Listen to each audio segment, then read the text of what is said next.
Jess Phillips. Thank you, Mrs Deputy Speaker. Or in a feminist debate, I'm going to say Ms Deputy Speaker. I would like to also congratulate all of the people who've made their maiden speeches and just remind the House that when we say maiden, what we mean is somebody who's inexperienced. So that's another one for some sexist language that gets used. I wonder if Ms Deputy Speaker has read Caitlin Moran's book, How to Be a Woman. Yes. In this book, she compels people to stand on their chairs and shout, "I am a feminist." Perhaps if the motion today carries, the Speaker would allow us the indulgence of standing on these green benches all together to shout those very words. If it passes from all across the House, we would have done something really feminist. I proudly say that I am a feminist, and a bit of feminist marauding in this chamber would be a very welcome relief from some of the groaning that we normally get. Taking the title of Miss Moran's book, How to Be a Woman, it seems that the answer before us today is very simple, and that is to get paid less. In my constituency, for every pound a man earns, a woman earns 83 pence. This is not always because women are simply being paid less for the same job, although that is obviously a feature. It is because we simply value the work that women do less. I went to university and I have, in fact, 2 degrees, and after leaving university, I had the misfortune of, having 2 children, who are both sons, incidentally. I don't have the daughter bell to ring.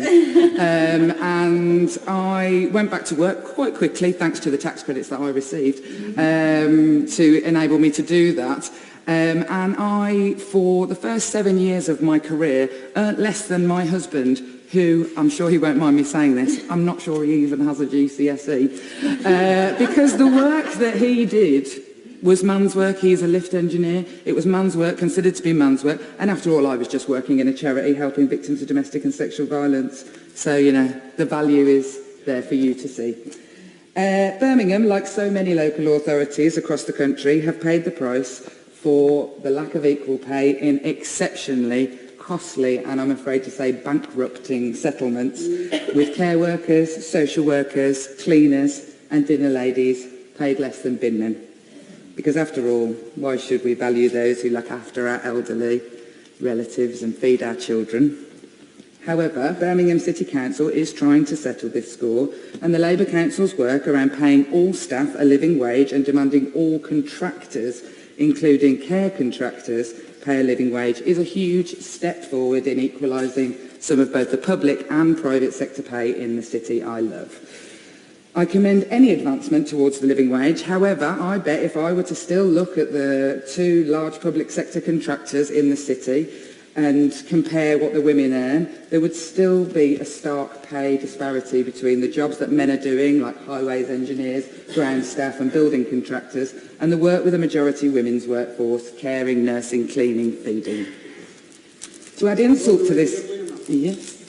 I thank the Honourable Lady for giving me that point, but it was surely systemic discrimination that in supposedly male-dominated workplaces they were paid bonus, whereas the cleaning, catering staff, etc. were not. And can I ask her, in terms of the Birmingham example, did central government help Birmingham City Council out in settling these claims? To the best of my knowledge, the answer is no. I believe what we're doing in Birmingham is selling the family silver and things like the NEC and, to settle the equal pay claim. I'm not going to sit in criticism of the fact that they have to do that. Birmingham City Council should have paid the women more from the beginning of time, but you're absolutely right when you talk about overtime. There is certainly my husband, the reason he earned so much more than me is because the overtime that he did was paid, whereas mine was just part of my job.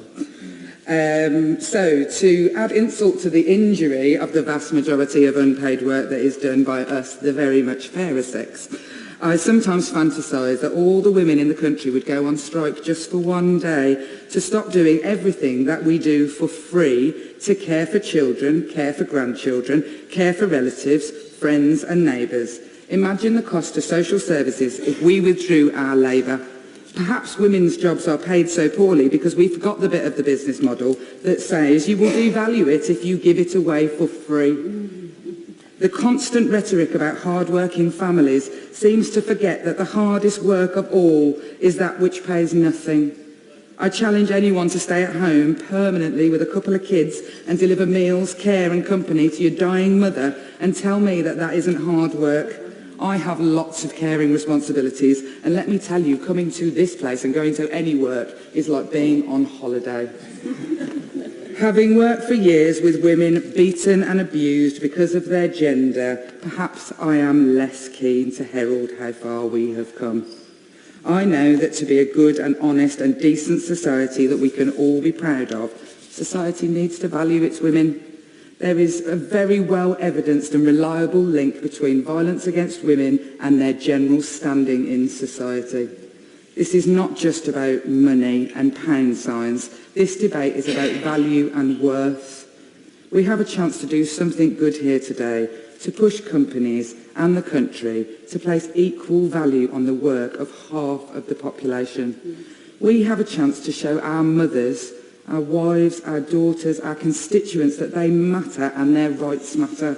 And if we do this today, I will gladly stand on these chairs or the chairs in the bar later with any member from any party and declare in unison that we are feminists. And should it not pass, I can't afford it, I shall know, like so many before me, that I shouldn't have bothered to speak up, because after all, I'm just a girl.